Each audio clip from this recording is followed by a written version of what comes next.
Are we allowed to talk about the horrific murder of 17-year-old student Austin Metcalf? He's the young man who was stabbed in the heart at a track meet for asking another student to get out of his seat. We will cover that awful story and the debate about the debate. Then, a Republican Congresslady teams up with Democrats to be a girl boss, and President Trump sells permanent residency for $5 million a pop. I'm Michael Knowles. This is The Michael Knowles Show.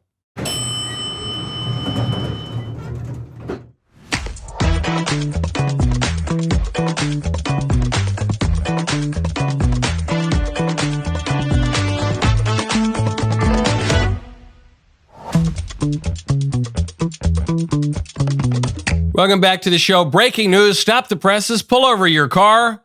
Disney is putting more gay stuff in its kids' shows. Not exactly a man bites dog story, but there's a new show, or there's a Disney show called Win or Lose that apparently has some gay stuff in it. So anyway, we'll get to that and what it all means. First, though, I want to tell you about Armra. Go to tryarmra.com/Knowles. Have you ever wondered what gives elite athletes, such as myself, and also business moguls and high performers their edge? Many of those people use Armra colostrum. This remarkable superfood is nature's original whole food supplement containing over 400 bioactive nutrients that work at the cellular level. Armra helps build lean muscle, speeds up recovery time, and enhances overall performance without relying on artificial stimulants or synthetic ingredients. Research has demonstrated that colostrum enhances your body's ability to absorb essential nutrients, supports the development of lean muscle mass, and improves endurance, and it works at the cellular level to accelerate repair and regeneration, helping you bounce back faster after intense physical exertion. I'm not saying that Mr. Davies is a greater athlete than I am. However, Mr. Davies was very, very excited when Armra colostrum came on the show because he's a big fan and uses colostrum for his workouts. And maybe, when I start buffing up more, then maybe I'll have to go join Davies in the gym. Okay, but it does. Even if you're not working out, Armra colostrum is great. Really helps out your microbiome. It's good for a whole lot of reasons. There's a reason it's nature's first superfood. Receive 15% off your first order right now at tryarmra.com/Knowles. 15% off at tryarmra.com/Knowles. Folks, I don't even know how to tell you this. This is going to be so shocking. If you go to thecandleclub.com right now, you get 40% off. 40% off my magnificent candles that are selling hand over fist. Lent is running out. This deal will run out. Thecandleclub.com. Make your home smell like a 12th century monastery. Horrific story out of Texas. This young kid, or young guy, but he's still a kid, a 17-year-old, Texas football, high school star, looking forward to college, looking forward to his whole life, was stabbed in the heart and died actually in his twin brother's arms. Because he went up and asked another kid to move out of his seat. And the other kid said, "Make me." And the football star took his bag or something to move it out. And the kid sitting in the seat stabbed him in the heart. This is the victim's father speaking to local news. He died in his brother's arms. They were twins, identical twins. And his brother was holding on to him, trying to make it stop bleeding, and he died in his brother's arms. And I rushed up there, and I saw him on the gurney, and I could tell. They said he wasn't breathing. I could see all the blood. I'm not trying to judge, but what kind of parents did this child have? What was he taught? He brought a knife to a track meet, and he murdered my son by stabbing him in the heart. The guy was in the wrong place. They asked him to move, and he bowed up. This is murder. I don't know. I know they have someone in custody. Yeah, we do. And you know what? I already forgive this person. Already. God takes care of things. God's going to take care of me. God's going to take care of my family. Okay. Now, that reaction has elicited criticism from the internet. Some people say he shouldn't have forgiven this guy. He shouldn't have forgiven him so quickly. He shouldn't be speaking in this gracious way. One thing should be perfectly clear here. We don't criticize fathers one day after their sons are murdered. okay? This guy is obviously in extreme shock, extreme grief. He certainly has not processed even 1/1000th of what has just happened to him. And he's trying to speak in a way that is Christian, and he's doing his best. What he is obviously trying to articulate here is the notion that revenge is mine, says the Lord, and I will repay. Their foot shall slide in due time. That's what he's trying to articulate here, okay? And so we don't criticize people whose sons were just murdered. There is nothing in that father's reaction that even to discuss the kind of way in which this murderer was raised that suggests, I don't know, letting him off the hook or something like that. Okay, obviously, the murderer should be, at the very least, imprisoned for life and possibly put down like a rabid dog, okay, by the state after due process. There's no question about that. But it doesn't mean that one cannot examine the circumstances that led to this point. And that is the part that has become a debate about this incident, because of the obvious fact that a black kid on a hair trigger murdered this white kid over essentially nothing. So there's a racial aspect to it too. And a lot of people are saying, we can't talk about this. We can't talk about it. When it's a black guy who murders a white guy, we can't talk about it. And that isn't exactly true. The establishment media were not quick to pick up on this story. It mostly took off on the internet. But the establishment media are talking about it now, and we obviously are talking about it. A lot of people are talking about it. If it were a white kid who murdered a black kid, it would be international news. There would be mass protests. Cities would burn to the ground. If it's a black kid murders a white kid, some people will talk about it. If it's a black kid who murders a black kid, no one will talk about it. If it's a white kid who murdered a white kid, that doesn't happen that often, but probably that wouldn't be all that notable. But it is notable, and people actually are talking about it, including the establishment media, because a black kid murdered a white kid. And they're not really talking about the pertinent aspect of this story, what makes it newsworthy.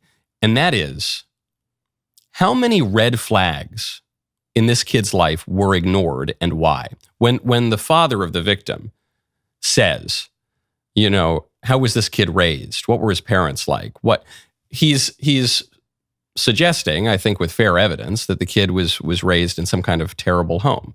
70% of black kids are born out of wedlock. I don't know if this kid was born out of wedlock, the alleged perpetrator, but it would be a good bet. How does a kid go off on a hair trigger like that? And how did no one know about it? I bet people did know about it. I bet there were teachers who saw this kid's behavioral problems before. I'm simply basing it off of this incident. I don't know anything about the alleged perpetrator other than that. But I bet teachers saw that. I bet counselors at the school saw that. I bet members of the community saw that. And I bet they looked the other way. Because if you ever punish people of a favored demographic, that could get you in trouble. I bet there were a lot of warning signs here that had to be ignored, because we live in a culture that has a racial caste system, of course, and says that white people are terrible and all non-white people can do no wrong. We live in a culture in which the bad guys get away with a lot of bad things and the good guys are punished. The best example of this in recent memory is the Daniel Penny case, where you have some lunatic who gets on a subway in New York, threatens to kill everybody. This Marine, Daniel Penny, comes up and takes the bad guy down, protects the subway car, takes him down. And then who do the prosecutors go after? They go after the good guy for having the temerity to intervene and stop the bad guy. That's what makes this case notable. Beyond the mere tragedy of it. That's what makes this notable. What red flags were shown before? Because those people, those teachers, those members of the community, the members of the alleged perpetrator's family, they have blood on their hands. The culture, which says that we can never criticize black people and we all constantly have to criticize white people, and we can never suggest that there are good modes of behavior and bad modes of behavior. The culture that says that it's none of your business if two people get married before they have children. You do you and I'll do me. The culture that mocks the notion of the common good. That All of those things have blood on their hands. That's what makes this a truly political story beyond a horrific local murder story. And that's the part that we should actually be talking about.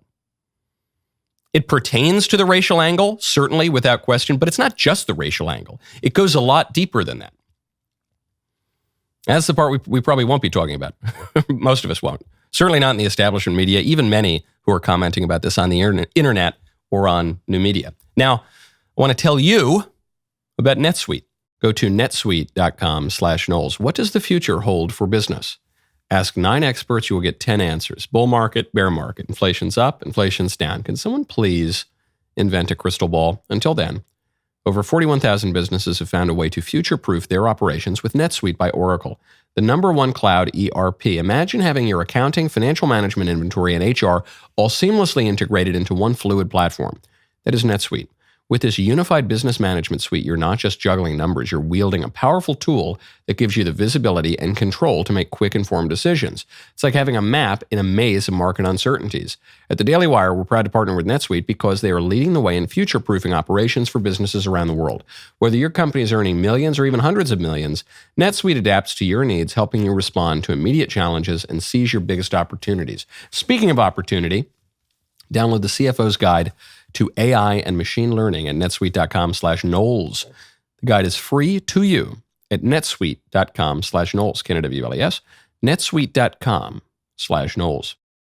Also, subscribe to the Michael Knowles YouTube channel. Smash the button, ring, click, ding, dong, subscribe. Make sure you catch the next episodes.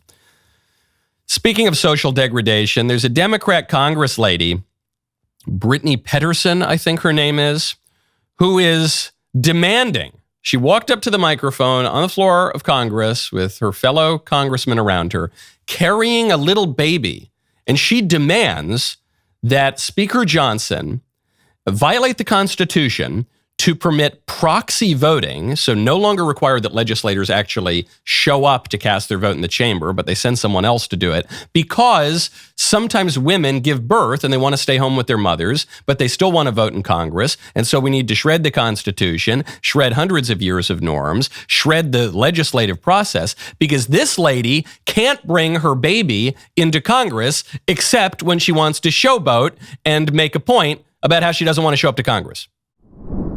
Mr. Speaker, I rise today in strong opposition to this rule, which restricts moms and dads from doing their jobs after welcoming a new child. Like so many of our colleagues, it's one of my greatest honors to be a mom. I have 2 little boys, a son named Davis, who's 5, and my little guy here, Sam, who's now 9 weeks old. It's also one of my greatest honors to have been elected by my constituents to represent them in Congress. And I can tell you, after being a mom here and being only the 13th member to have ever given birth while serving in Congress, voting member, I can tell you we have a long ways to go to make this place accessible for young families like mine. When I was pregnant, I couldn't fly towards the end of my due date because it was unsafe for Sam, and you're unable to board a plane. And I was unable to actually have my vote represented here and my constituents represented. After giving birth, I was faced with an impossible decision. Sam was 4 weeks old, and for all of the parents here, we know that when we have newborns, it's when they're the most vulnerable in their life. It's when they need 24/7 care, when taking them even to a grocery store. That's true. So why are you taking them to Congress? Why are you even going to Congress and collecting all those germs and coming? She says she was faced with an impossible choice between caring for her newborn baby and flying to Congress to pursue her personal political ambitions. That's not an impossible choice. That's not a difficult choice at all. At least it shouldn't be. Newborn babies need their mothers. Constituents need their legislators. We don't always feel like we need our legislators, but we do. That's how the government works. That's how we're supposed to make laws in this country, according to the Constitution. We do. People need government, actually. Both of those statements are true, and life entails limits and responsibility. A person cannot simultaneously do both of those things. To be a mother to a newborn baby, we're talking days-old baby, you need to be at home with the baby. You need to do what's best for the baby. You need to put your own personal ambitions aside for a second, okay? And to pass laws, you actually can't really do it just by texting from your couch. And you really can't do it just by appointing someone else to be a legislator in your stead. That's not what your constituents signed up for. That's not what the Constitution demands. You do have to go to Washington, and you got to wheel, and you got to deal, and you got to form relationships, and you got to do that job. And the baby has needs, and the constituents have needs, and you can't do them both at once. What are we going to do? Are we going to install a delivery bed in the cloakroom? Well, we can't have. That's if we follow the Constitution and do not permit proxy voting. That's the logical conclusion. Because what if there's a vote while this woman's giving birth? She needs to be able to vote, right? So we could install a delivery bed in the cloakroom, or we could ignore the Constitution. We could just make it a regular rule of the U.S. Congress that you don't actually have to show up to vote, or even to wheel and deal, to come to negotiations, to try to form coalitions, to do the actual work of a legislator. You can just do it. You can just do it from your couch. And look, maybe we should just raise the whole Capitol building at that point, because you don't need to show up. You just do it virtually. We can zoom in to our legislative process, right? We could do that. Or hear me out. Here's my crazy idea. Maybe people who are about to become new mothers can wait until the kids are out of diapers at least before pursuing their own personal political ambitions and prioritizing that over the other things that they want in their life, like raising a family. Just an idea.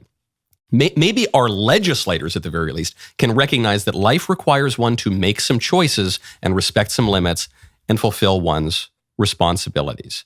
That should not be a tough choice. Some people are really mistaken about this. They come out, they say, oh, how good it is that there's a baby in Congress. You know, it's really normalizing babies. And we need more babies in America. And we do need more babies in America. Our birth rate has collapsed. Family is a good thing. Our popular culture speaks of babies as though they were some kind of sexually transmitted disease to be avoided at all costs. So that's true. We do need to normalize babies. But not everywhere. Babies should not be raised on the floor of Congress. It is not appropriate to bring babies to Congress. Congress is a good thing for all of its flaws. It's a good thing that we have a legislative body. And babies are certainly a good thing, but they don't always belong together. I love babies. I have 3 of my own. I hope to have many more. I also love cigar bars. I don't take my baby to the cigar bar. It is not appropriate to bring babies to every place. There are different spaces for different aspects of your life, okay? Different parts of this complex, beautiful tapestry of human life. And no, being the mother to a newborn baby does not mix with the work of being a legislator. There's a reason that only 13 voting members of Congress have ever given birth while serving in that body. Frankly, I'm shocked the number is so high. But this woman, she wants to have it all. She wants to have it all. And so she's teamed up not only with other Democrats, but actually with a Republican, a supposedly conservative Republican legislator, to whine to CBS News about how those sexist Republicans won't let mommy simultaneously take maternity leave and be a constantly active, doesn't miss a vote member of Congress. Historically, it's been much more wealthy, older men who serve in Congress. This isn't designed for young families and for young women especially. Congress was designed and built for old white men to represent themselves. And we've made a lot of progress since then. We get into it because we're public servants and we care about representing our community, but there should be some accommodations for family things that come up, like the birth of a child. It's not like I'm faking, to go party in Cabo, right? Like I'm actually trying to A, recover, but then B, also care for a newborn. That woman, that's Anna Paulina Luna, right? That's a Republican, a supposedly conservative member of Congress, who is sitting there. Well, one of her colleagues says, this body, Congress, is just really, it's only ever been for those terrible old white men. I hate those old white men. And then we've got a Republican legislator sitting there smiling during that statement with Republicans like this who needs Democrats. And then she says, well, look, it's not like I'm partying in Cabo. The reason that I'm missing votes is because I'm giving birth to my kid. Well, that's good. It's good to give birth to your kid. I'm glad you're doing that. But then you need to prioritize that. You need to go this is not like the kind of job that you need to do to feed your family.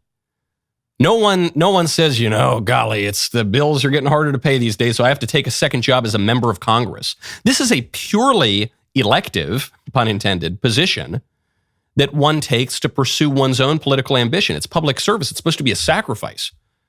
You're supposed to be giving up some of your personal ambitions, giving up some money that you could make, in order to do this job.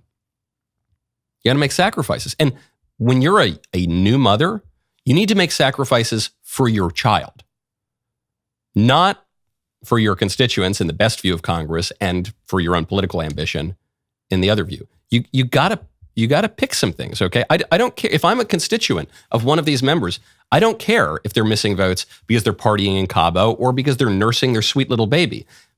A job has to be done, and you cannot do everything at once.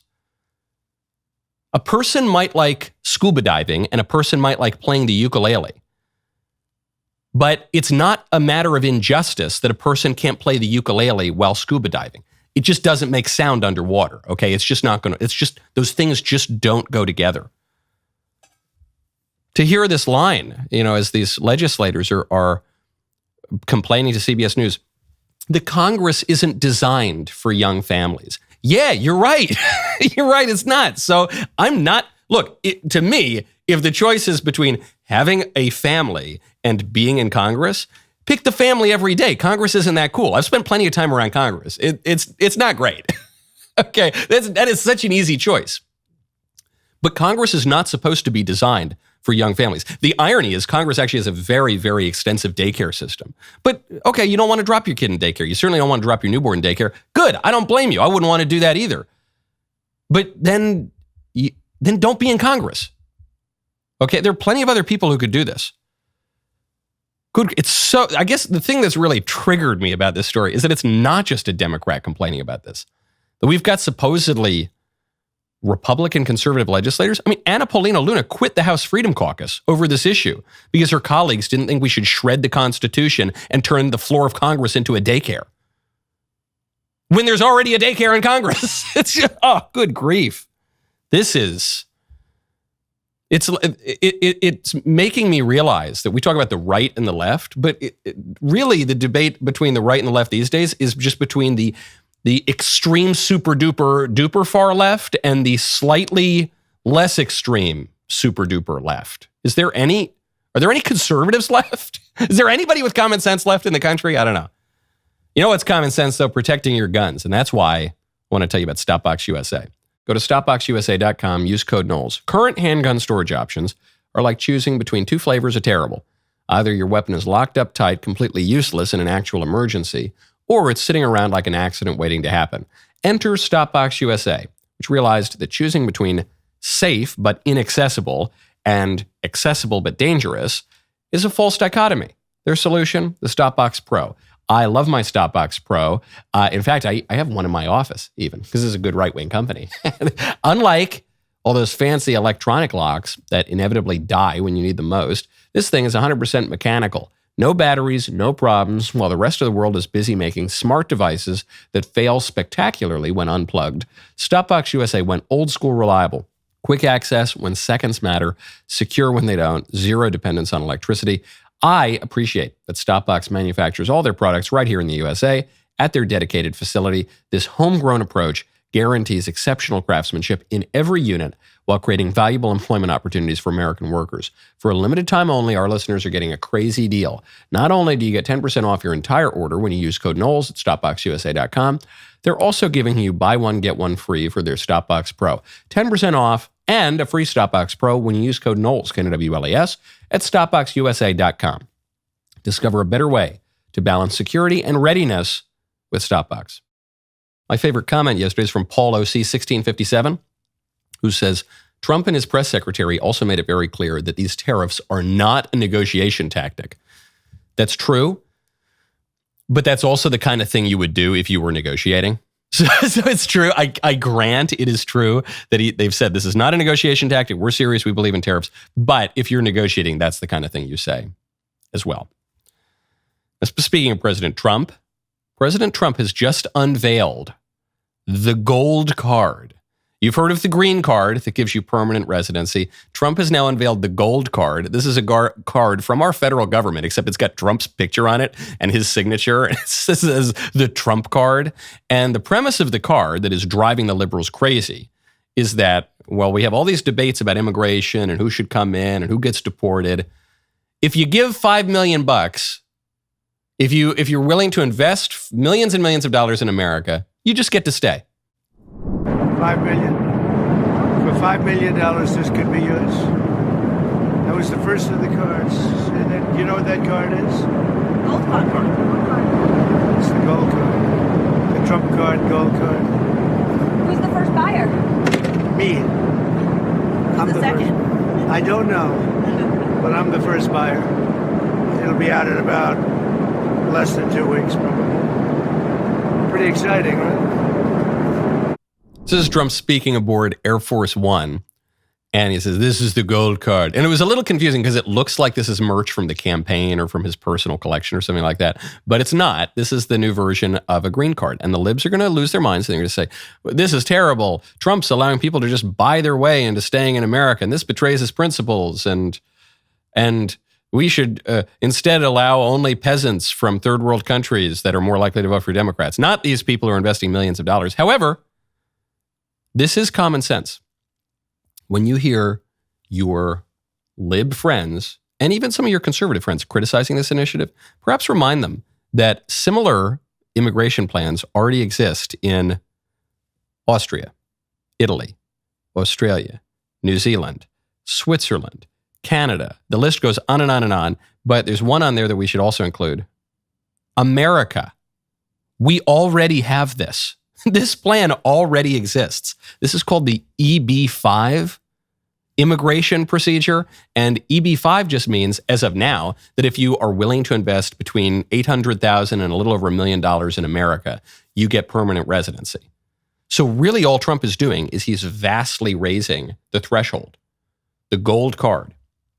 $5 million you get to stay. And Trump's argument is $5 million pretty soon, you add $5 million up, a relatively small number of times, all of a sudden you're at $500 billion, $1 trillion. Now all of a sudden you can start to fund the government. You can start to pay down national debt even potentially.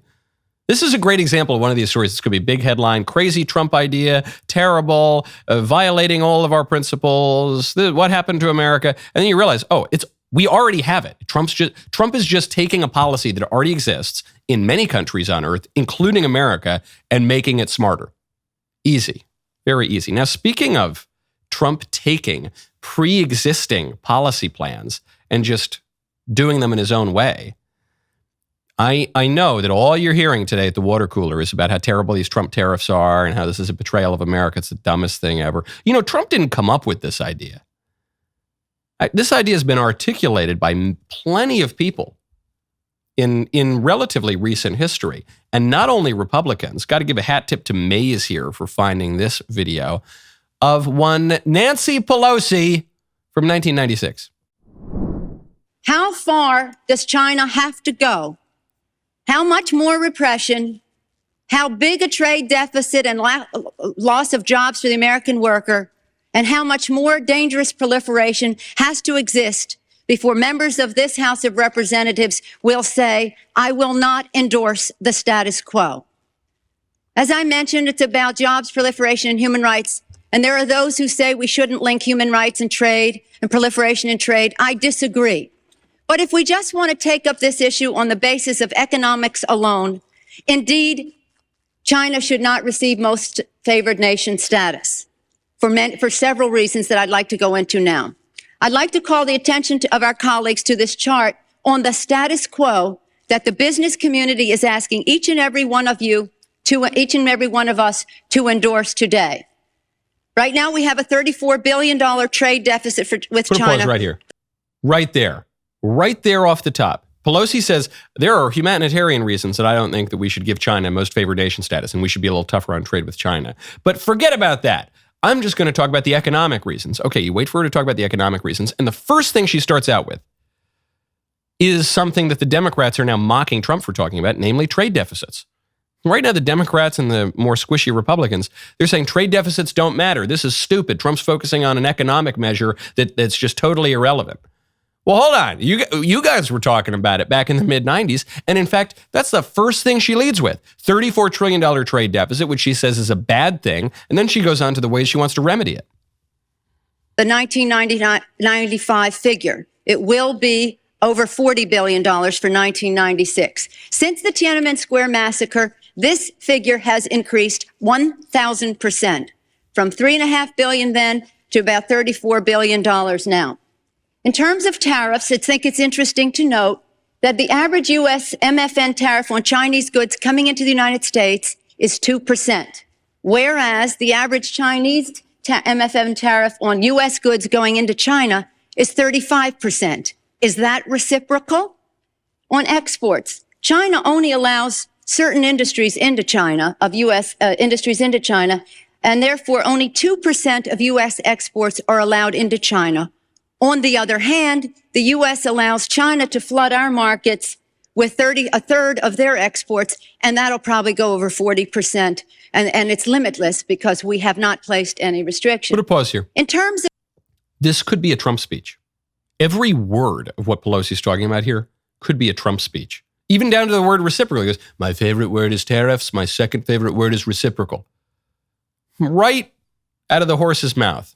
Is it the horse's mouth? I don't know. Keep going. of jobs, this is the biggest and cruelest hoax of all. And she's talking about, then it moves on to jobs. We don't have enough time to get into the whole speech. It's worth looking at, though. Kind of makes me think, maybe the parties really do switch sometimes. You know how the Democrats say for years, the parties switched. Whenever it's convenient to claim the Democrats, we claim them. But whenever it's inconvenient to claim the Democrats, like on the Ku Klux Klan or whatever, then we're going to say that was actually the Republican Democrats, and because the parties switched. But I don't know, maybe it's not that the parties switch. They don't really just switch. They don't all gather up one day and say, all right, you're going to be the Republicans now, we're going to be the Democrats. It's that the parties evolve, they grow, they develop. They're responding to different inputs. So back in the 90s, the Democrats were much more in tune with labor. The Republicans were not. The Republicans were kind of like rich Uncle Pennybags. And so they were flattering labor a little bit. Also, the Democrats are constantly prattling on about human rights. So Nancy Pelosi, even though she says off the top, forget about the human rights, let's just talk about the economics, she's obviously concerned about the human rights. It's pretty much the first thing she talks about there. That would motivate the Democrats to support getting tough on China. At the time, Republicans were all about opening up China. The Republicans now, we're not totally concerned. I mean, we're a little concerned with the slave labor in China, but it's also just we feel like we're getting ripped off and we feel like China's a rising power. In the mid-90s, China was not a huge threat to American hegemony. America had unrivaled hegemony. Now it's a bigger problem. So even Republicans and conservatives who are concerned about America being strong and great and all the rest of it, now we're about to get tough on China. In other words, there are deeper motivations here that do transcend political eras, that do form a through line, even if it looks sometimes like the parties are switching. But at the very least, we can say the arguments just on the policy, the arguments that the Democrats are making right now against Trump's policies, they would not have made in the mid-90s because in the mid-90s, they were making Trump's arguments. So Democrats, if you want to attack Trump for this, get some better arguments. Before we go, I know I'm running late. I don't care. I've got to get to this Disney show. I told you off the top. It's breaking news. Pull over your car. Disney is putting more gay stuff in their shows. This one from Win or Lose.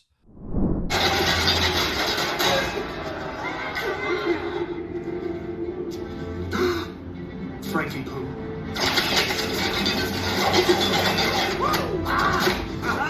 Frank, it's me. That's right, it's me. You brought me into your world, and now I'm here. I'm not leaving until you... Stop! Okay, well, I haven't watched this whole show. This is I got to give a hat tip here to Alana Mastrangelo from Breitbart for finding this clip. Apparently, there's this gay janitor character in the show, and I don't know, he's got a thing for the guy who was at home plate and whatever. In this show, win or lose, according to reports, they already pulled a trans storyline. So Disney wanted to have a trans storyline in there.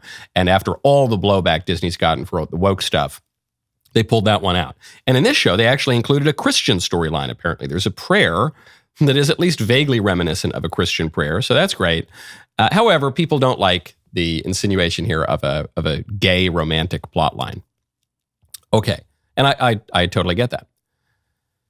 However, conservatives are going to be tempted to criticize this by saying, it's not that we're anti-gay or anything. It's just that we shouldn't have any of these kinds of romantic storylines in kids' shows. But that's obviously not true. There are always romantic storylines in kids' shows and stories and fairy tales. And there have to be, because romance is a key part of the human experience. It's really close to our nature. So, yeah, it's not going to be explicit. It's not going to be obscene. But, the Prince Charming is going to kiss Snow White. That's going to happen. There is going to be romance. Boys like girls and girls like boys, generally speaking. So, if you criticize this, the inclusion of a gay romantic storyline in any kids program or book or anything, just realize you have to be specifically discouraging homosexuality. And that feels icky to a lot of people because, I'm not saying you got to go get up on a rooftop and throw them off the top of the roof or something like ISIS. No one has to do that. No one has to have animus. No one has to have any particular hostility to any group of people. But you have to be willing to say, no. We will permit wholesome and respectful heterosexual romantic storylines in kids programming, as has always existed and necessarily does, because that's just part of human life. Even when you're a little kid, you have a crush on the girl in your class or whatever. We were willing to include that. We are not willing to include the gay stuff because of the specifics of that stuff, not because it involves romance or attraction or anything like that. And a lot of people, they don't want to say that. They don't, it's kind of like the Democrat in Congress. They don't want to make decisions. They don't want to come down and arrive at conclusions that necessarily involve making exclusions of the things that contradict that which we personally and socially have decided. If you're tired of the legacy media lies and getting shouted down for saying basic truths, like, the one I'm almost sick of saying it, that men can't get pregnant, well, it's time to join us. DailyWire Plus members get ad-free access to all of our shows, live chat with me. That alone should sell it. Our producers, thousands of people who think like you. Investigative journalism that exposes what the corporate press refuses to touch. Premium entertainment, films and documentaries that break the box office, shift the culture, say what no one else will. The fight for the country is happening right now. Be a part of it at dailywireplus.com/subscribe. Finally, I've arrived at my favorite time of the week when I get to hear from you in the mailbag. Mailbag is sponsored by Pure Talk. Go to puretalk.com/Knowles. Get a year of Daily Wire Plus for free with a qualifying plan. Take it away. Hi, Michael. I am an Italian-Irish traditional Catholic who loves cigars and is also named Michael, so I think it was my destiny to listen and love your show. My question is, do you think it is easier for women to be holy than it is for men? My points would be that women are naturally more relational and are receivers more naturally. And those are two very big parts of pursuing holiness, is receiving God and just general relation with Him. Another thing would be that men tend to struggle more with greed, impurity, extreme violence, and things of that sort.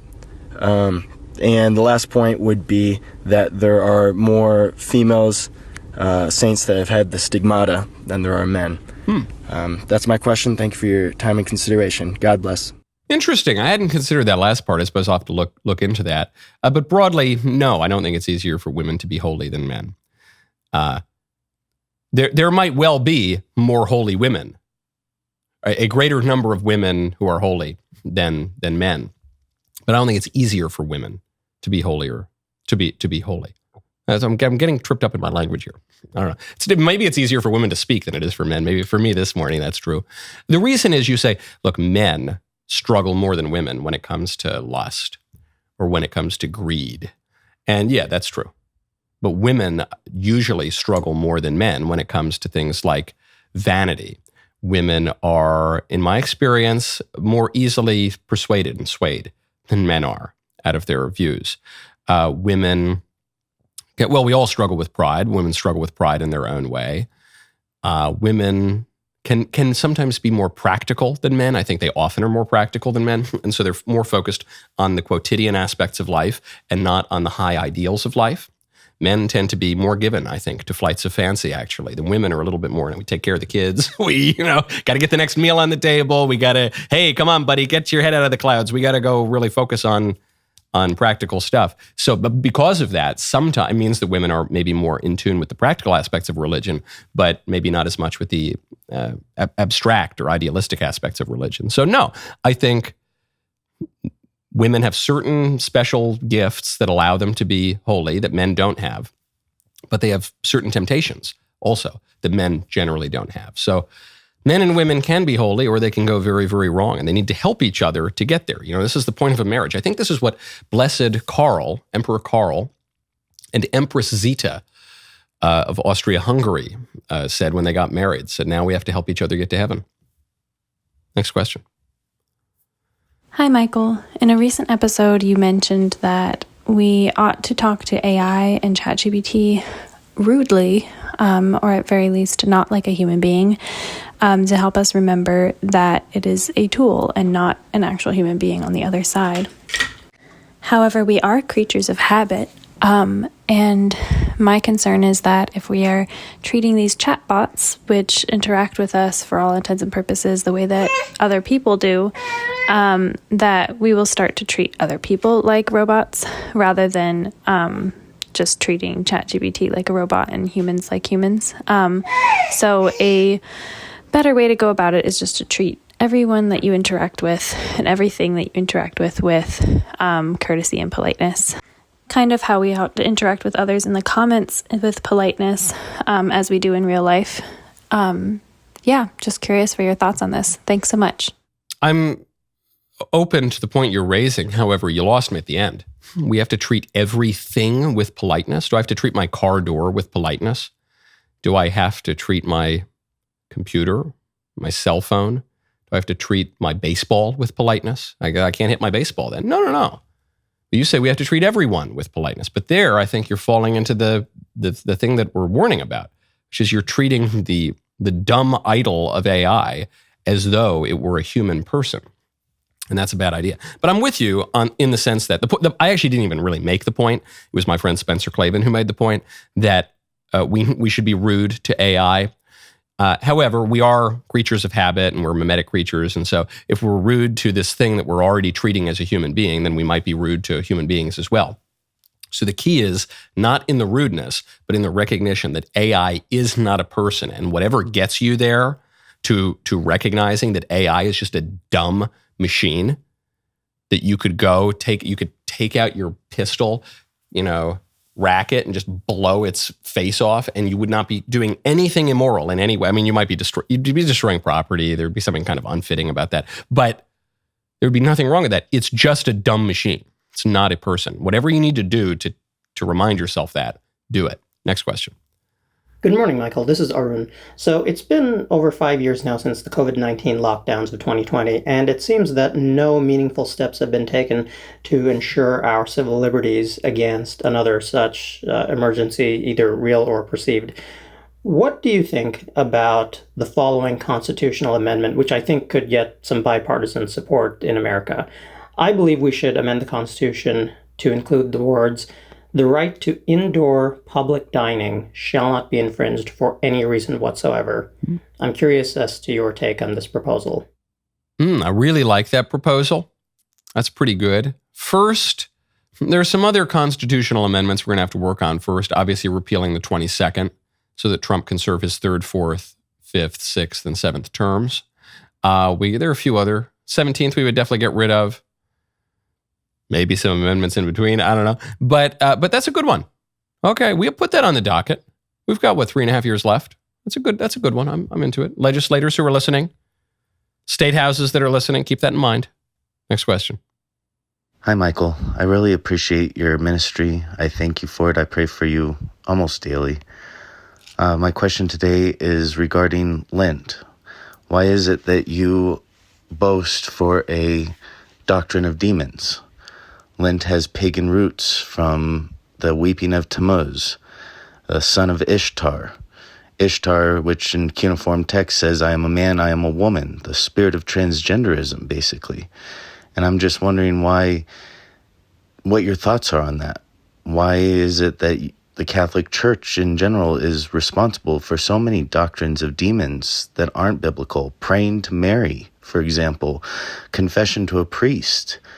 I just am curious as to your thoughts on this. I really appreciate all you do. I love your show. I've watched it daily, and I thank you for it. Thank you. Okay, well, thanks for watching, and I appreciate the questions. But I think there's a little confusion in the premises. Lent is not certainly not a demonic or in any way pagan ritual. It's a habit of penance in the 40 days leading up to Easter to mirror Christ's temptation by the devil in the wilderness for 40 days. So it's directly biblical. And it's, in fact, directly mirroring the experience of Christ to draw us closer to Christ with voluntary penances and abstention from meat and things like that. So nothing pagan, certainly nothing demonic about it, other than the fact that what we are mirroring is when the Spirit leads Christ to be tempted by the devil in the wilderness. We're mirroring that exactly. There's nothing demonic or anything like that about asking for the intercession of Mary, for Mary to pray to God for us. In fact, that comes from the first miracle the first public miracle that our Lord works is at the wedding at Cana. The miracle that comes about specifically because of Mary's intercession, because the guests at the wedding run out of wine. And so Mary, our Lord's mother, comes to our Lord, and our Lord, being a good son who loves his mother and listens to his mother, says, "What is it, woman? What is it between you and me? My hour has not yet come." And then what does he do? He does what his mother asks of him. And what does his mother say? He says, "Do whatever my son tells you." This is beautiful, beautiful example of how the miracle works. Nothing demonic about that. Our Lord gives to all of us his mother as our mother when he says to John, the apostle, when he's on the cross, "This is your mother." And he's speaking to all of us there. It's how Christians have always understood that. Going back to the earliest days of the church. Confessing sins to priests, that's also from the gospel. When our Lord gives to Peter the keys to the kingdom of heaven and breathes the Holy Spirit on the apostles and says, "I give you the power to forgive sins. Whose sins you forgive are forgiven, whose sins you retain are retained." That is a specific power that as far as I can see, couldn't possibly be clearer.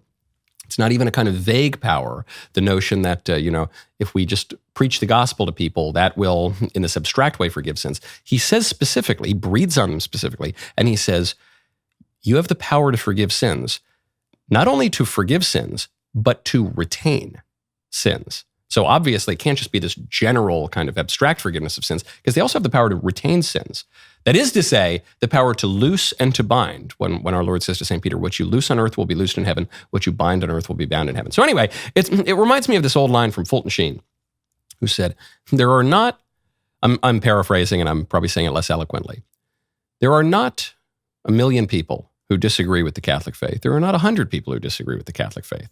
But there are many millions of people who disagree with a mistaken notion of what they have come to believe the Catholic faith to be." Okay. That's our show, but it's Fake Headline Friday. So if you're just part of the hoi polloi, you have to come over to the Daily Wire. You got to become a member, use code Knowles at checkout. And then for the rest of you who are already members and parts of the Chem de la Creme, you come to the Membrum Segmentum right now.